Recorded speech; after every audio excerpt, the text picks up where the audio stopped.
জিন্দানি হায় লাঞ্ছিত রে লাঞ্ছিত, কত ভাই যে হারিয়ে গেল, কত বন্ধু প্রাণ হারালো, সকল ব্যথা ভুলবো পেলে আল কোরআনের রাজ, আল কোরআনের রাজ।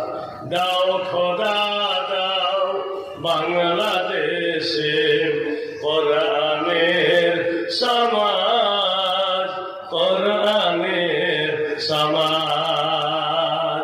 নারে তাকবীর। আরেকটু জোরে বলুন তো, সব এদিক ওদিক যারা দাঁড়িয়ে আছেন, স্থলে আছে, ঘোরাফেরা করছে, তারা যেন চলে আসে। না